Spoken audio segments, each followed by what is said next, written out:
1,00,000 మంది శివభక్తులతో కలిసి మహారుద్రాక్ష పూజలో పాల్గొనండి. వెంటనే కాల్ చేసి మీ పేరును నమోదు చేసుకోండి. అమ్మ నమస్తే అమ్మ. నమస్తే మా. అమ్మ, ఇప్పటి కాలంలో పిల్లలకైనా పెద్దలకైనా ఏది తొందరగా నచ్చదమ్మా. ఎలా అయిపోయింది అంటే ఇంతకు మించి, లేదా నాకు ఇదొద్దు, ఇంకేదన్నా కావాలి. ఈ మనిషి అనేది ఎందుకు నచ్చలేకపోతున్నారు? తర్వాత మీరు ప్రతిదీ కథ రూపంలో చెప్తారు.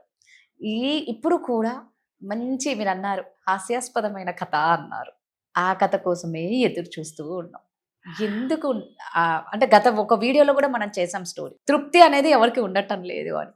ఇలాగే ఎన్ని ఇచ్చినా కూడా నచ్చదు, ఇంకేదో కావాలన్న తపనతోనే అందరం బతుకుతూ ఉన్నాం. అంటే ఇది ఇంకేదో కావాలి అనను, ఎక్కడో ఏదో దొరుకుతుంది లాగా. మామిడిపళ్ళ సీజన్ కదా అయిపోవచ్చింది, ఆల్మోస్ట్ బాధేస్తుంది. సో ఆ మామిడి పండు గురించి స్టోరీ స్టార్టింగ్ లో చక్కగా ఒక భార్యాభర్త ఉంటారు. ఇద్దరు చక్కగా కూర్చొని భోజనం చేస్తూ ఉంటారు. అంటే అప్పుడు మొబైల్స్ లేవు, ఏమి లేవు కదా, టీవీ లేదు, టీవీ వంక చూస్తూ భోజనం చేయడం లేదు. సో ఇద్దరు కూర్చున్నారు, మాట మంచి చెప్పుకుంటూ భోజనం చేస్తున్నారు. చిరొక మామిడి పండు పెట్టుకున్నారు పక్కన. చక్కగా మామిడి పండు చీక్కుంటూ చక్కగా ఎంజాయ్ చేసుకుంటూ తింటున్నారు. పాపం ఏమైంది, భార్య చేతిలో ఉన్న ఆ మామిడి పండు కొంచెం గట్టిగా నొక్కేసరికి టెంకాయ భర్త ప్లేట్లో పడింది. ఓకే, భర్తకి చాలా కోపం వచ్చేసింది. నీ ఎంగిల్ టెంక నా పళ్ళెంలో పడ్డం ఏంటి, ఇది సహించను అని చెప్పేసి నేను ఇంకా ఉండను ఇంట్లో. అంటే ఆయనకి అంత ఏదో అలా ఫీలింగ్ వచ్చేసింది. ఇక నేను ఇంక ఇంట్లో ఉండను, నాకు గౌరవించట్లేదు, నీ ఎంగిల్ది నాకు పెడతావా, నీకు ఆ మాత్రం ఇది లేదా అనేసుకుంటూ నేను వెళ్ళిపోతున్నాను, కాశీ వెళ్ళిపోతున్నాను అంటాడు. అంటే అప్పుడు ఏమన్నా అంటే కాశీకి వెళ్ళిన వాడు ఇంకా రాడు అన్నట్టు. ఇవాళ పొద్దున ఎక్కితే రాత్రి దర్శనం చేసుకుని కూడా ఇంటికి వచ్చేస్తున్నాం, అంత వేగంగా అయిపోయింది. సో అనేసరికి భార్య బతిమాలిన ఏం చేసినా వినలేదు. ఆ మైండ్ సెట్ అలా ఉంది. వాళ్ళ ఇంట్లో పనివాడు ఉన్నాడు, పిల్లోడు, 10-12 ఏళ్ళ పిల్లోడు. అయ్యగారు నేను మీతో వస్తా అంటే ఆయన ఏం అప్పుడు కాశీ అంటే ఎలా, అంత సామాన్ మోసుకెళ్ళాలి, దోవలో వంట చేసుకోవాలి, లేకపోతే ఎవరింట్లో ఉన్నది తినాలి, ఇట్లా ఉండేది కదా. సరే అది ఇంకొకటి ఉండేది, కాశీకి వెళ్ళిన వాడు కాటికి వెళ్ళిన వాడు తిరిగి వస్తాడా రాడా. సో ఇంకా వీళ్ళు వెళ్తూ ఉంటే మధ్యాహ్నం ఆగారు ఒక చోట. ఆగిన తర్వాత వంట చేసుకుందాం, సరే ఒక చెరువు పక్కన ఆగారు.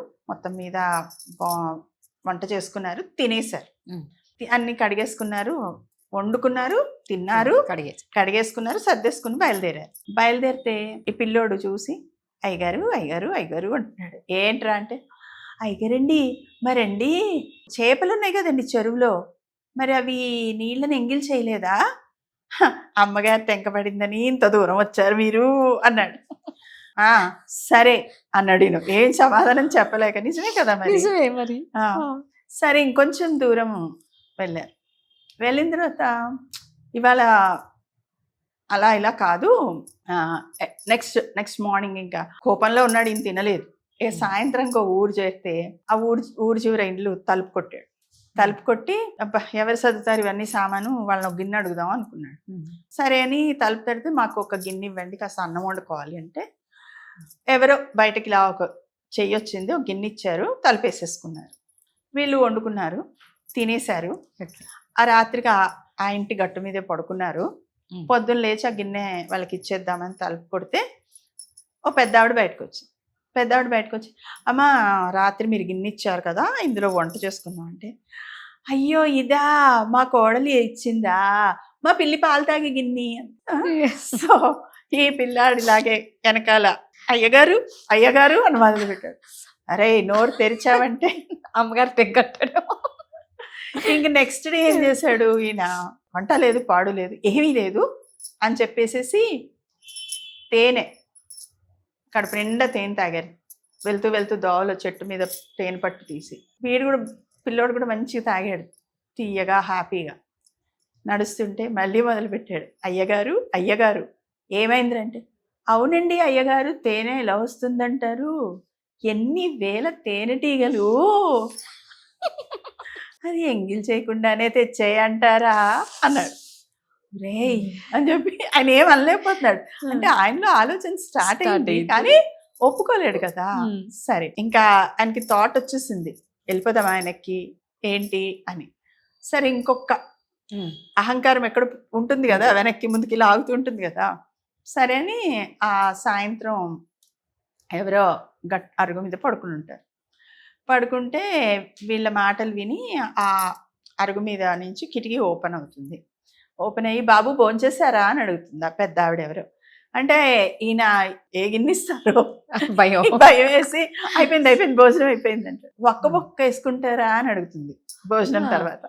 అంటే అయ్యో తప్పకుండా అండి అంటాడు. అంటే తినేసాను అన్నాడు కదా. సో సరే అని ఆ కిటికీలోంచి ఆవిడ ఒక్క చేతిలో పెడుతుంది.